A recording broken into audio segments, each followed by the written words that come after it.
Le rugissement de la foule était assourdissant. 80 000 âmes unies.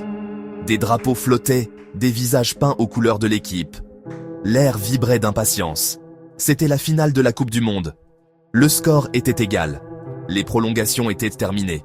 Les tirs au but se profilaient. Chaque tir était une éternité. La tension montait d'un cran à chaque arrêt, à chaque but. Puis vint le dernier penalty. Le poids d'une nation reposait sur ses épaules. Il s'avança, un jeune joueur, relativement inconnu. Son heure était arrivée. Le monde entier retenait son souffle. Il pouvait entendre son cœur battre dans ses oreilles. La foule, un flou de couleurs et de sons, s'estompa. Il se concentra sur le ballon, le cuir blanc brillant sous les projecteurs. Il le sentait étrangement lourd dans ses mains. Il le plaça soigneusement sur le point de pénalty, ce point usé, témoin de tant de rêves. Il prit ses marques, mesurées et précises. Chaque muscle de son corps était tendu, prêt à l'action. Son regard croisa celui du gardien de but, un duel de volonté à travers la courte étendue verte. Le stade retint son souffle. L'arbitre siffla. C'était son moment. Il s'élança vers le ballon, tout son être concentré sur ce seul point de contact. Son pied frappa.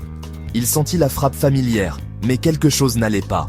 Le ballon, au lieu de trouver le fond des filets, passa à côté.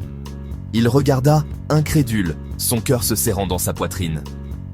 Le stade, une cacophonie de sons quelques instants auparavant, se tut. Le silence était assourdissant. Il n'arrivait plus à respirer. Ses jambes étaient comme du plomb.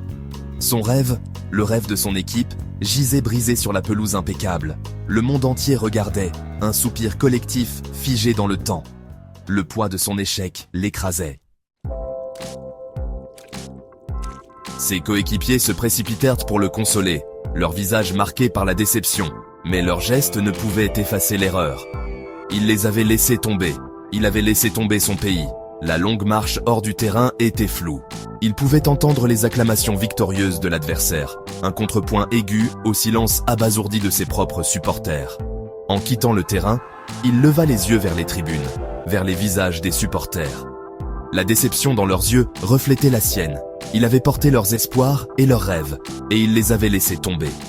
Il avait perdu la Coupe du Monde sur un seul et terrible tir, au but raté. La défaite, réalisa-t-il, était une pilule amère à avaler. Mais au milieu du poids écrasant de la défaite, une lueur d'espoir subsistait.